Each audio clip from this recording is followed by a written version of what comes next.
मैं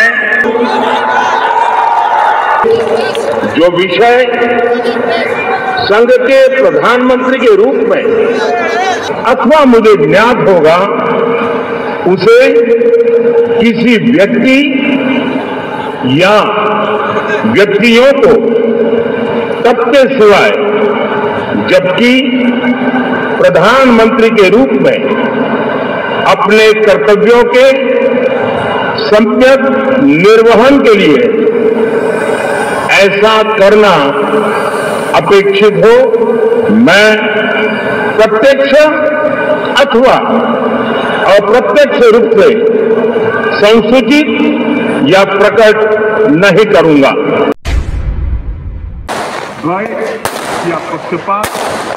দিয়ে জোট আর সেখানে সরকার গঠন করতে সক্ষম হয়েছে। সিকিমে আমরা সরকার গঠন করতে সক্ষম হয়েছি, অরুণাচল প্রদেশে আমরা সরকার গঠন করতে সক্ষম হয়েছি। এভাবে আমরা লক্ষ্য করেছি যে উড়িষ্যাতেও আমরা তৃতীয়বারের মতো সরকার করতে সক্ষম হয়েছি।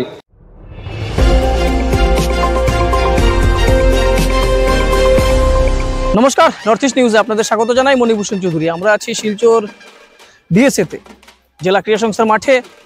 এখানে ভারতীয় জনতা পার্টির শিলচরের বিভিন্ন মণ্ডলের কর্মকর্তারা আছেন এবং আছেন শিলচরের বিধায়ক দীপায়ন চক্রবর্তী। নরেন্দ্র মোদী সরকার অর্থাৎ ভারতীয় জনতা পার্টি নেতৃত্বে যে এনডিএ সরকার রয়েছে তা তৃতীয়বারের মতো দিল্লির মসনদে বসেছে আজ, এবং এ নিয়ে শিলচর জেলা ক্রীড়া সংস্থার মাঠে অনুষ্ঠিত হয়েছে সেই অনুষ্ঠানের উদ্বোধনী পর্বর একটি অংশ, যা লাইভ দেখানো হয়েছে এবং এখানে অনেক কর্মকর্তারা উপস্থিত আছেন।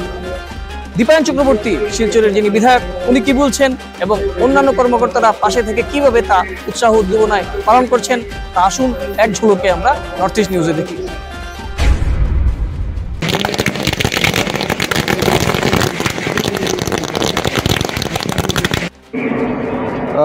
আমরা আজকে অত্যন্ত আনন্দিত, অত্যন্ত খুশি যে ভারতবর্ষে আমরা লক্ষ্য করেছি তৃতীয়বারের মতো নরেন্দ্র মোদীজির নেতৃত্বাধীন সরকার হয়েছে। গোটা ভারতবর্ষের মানুষ এনডিএ সরকারকে ম্যান্ডেট দিয়েছে, আর এনডিএর যারা সহযোগী বন্ধুরা রয়েছেন সবাই মিলে নরেন্দ্র মোদীজিকে তাদের লিডার মেনে আজকে প্রধানমন্ত্রী আবারও বানিয়ে দিয়েছেন। তাই প্রথমে আমি দলের কার্যকর্তা কাছাড় জেলা কমিটির পক্ষ থেকে, আমার ব্যক্তিগত পক্ষ থেকে নরেন্দ্র মোদীজির প্রতি আমি শুভেচ্ছা জ্ঞাপন করছি, শ্রদ্ধা জ্ঞাপন করছি সকল সহযোগী দলকে, যারা যেভাবে ভারতবর্ষ শাইনিংয়ের লক্ষ্যে, ভারতবর্ষ বিকশিত রাষ্ট্র গড়ার লক্ষ্যে, ভারতবর্ষ জগৎসভায় শ্রেষ্ঠ আসনে বসার লক্ষ্যে যেভাবে তারা একটা ভালো ডিসিশন নিয়ে নরেন্দ্র মোদীজিকে আবার নেতৃত্ব দিয়েছেন, তাদেরকে আমি শ্রদ্ধা জ্ঞাপন করছি। আমরা লক্ষ্য করেছি আজকের দিনে অত্যন্ত গর্বের ব্যাপার যে বরাক ভ্যালিতে আমরা দেখতে যদি পাই তাহলে দেখব যে পাথারকান্দির থেকে আসাম রাজ্যে সর্বোচ্চ লিড দিয়েছেন বরাকবাসী, সেটা করিয়ে দেখেছেন। আর কাছাড় জেলাতে সর্বোচ্চ লিড আমার বিধানসভা সমষ্টি অর্থাৎ শিলচর বিধানসভা সমষ্টি, সেখান থেকে আমরা সর্বোচ্চ লিড পেয়েছি, 63,000 ভোটের লিড। শ্রদ্ধার প্রত্যেক জনসাধারণ, সমস্ত কার্যকর্তাবৃন্দ, সকল স্তরের কার্যকর্তাবৃন্দকে আমি আমার আন্তরিক শ্রদ্ধা নিবেদন করতে চাই। যেভাবে নিরলস প্রচেষ্টা করে তারা এই কাজকে করে দিয়েছেন, তার জন্য সত্যিকার অর্থে আমরা গর্বিত।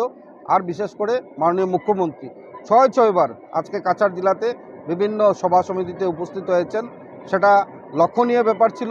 আপনারা জানি যে একজন জনপ্রিয় মুখ্যমন্ত্রী শুধু আসাম রাজ্যে না, গোটা ভারতবর্ষে উনার নেতৃত্ব সবাই ভালোবাসেন, আর উনি আসলেই ভোটাররা উৎসাহিত হন, সেটা অত্যন্ত কাজ করেছে। আর এখানে মাননীয় অমিত শাহজির যে ভিজিট ছিল, মাননীয় সর্বানন্দ সোনোয়ালজির ভিজিট ছিল, সেটাও লক্ষণীয় ছিল।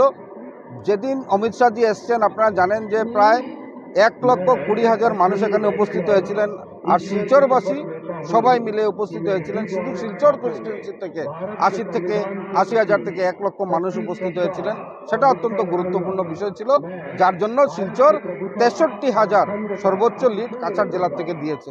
আসাম রাজ্যের দিকে যদি তাকাই তাহলে আমরা দেখব যে 81% ভোট কাস্ট হয়েছে। মাননীয় মুখ্যমন্ত্রী ডক্টর হিমন্ত বিশ্ব শর্মার নেতৃত্বে মাত্র সেটা সম্ভব হয়েছে, ভবিষ্য কলিতার নেতৃত্বে সেটা সম্ভব হয়েছে। যে সর্বোচ্চ ভারতবর্ষের আমরা কাস্টিং দেখেছি আসাম রাজ্য হয়েছে। তার জন্য আপনারা দেখেছেন যে প্রধানমন্ত্রী নরেন্দ্র মোদীজির সরকার হয়েছে। আর আমি সেটাই বলবো যে নরেন্দ্র মোদীজির যে 10 বছর স্পানের যে কাজ, সেই কাজের উপর বিশ্বাস রেখে যেভাবে তিনি ভারত রাষ্ট্রকে আবার ভারত রাষ্ট্রের স্বাধীনতার পর থেকে যে গৌরব চলে গেছিল, মাত্র 10 বছরের মাথায় সেটাকে ফিরিয়ে এনেছেন।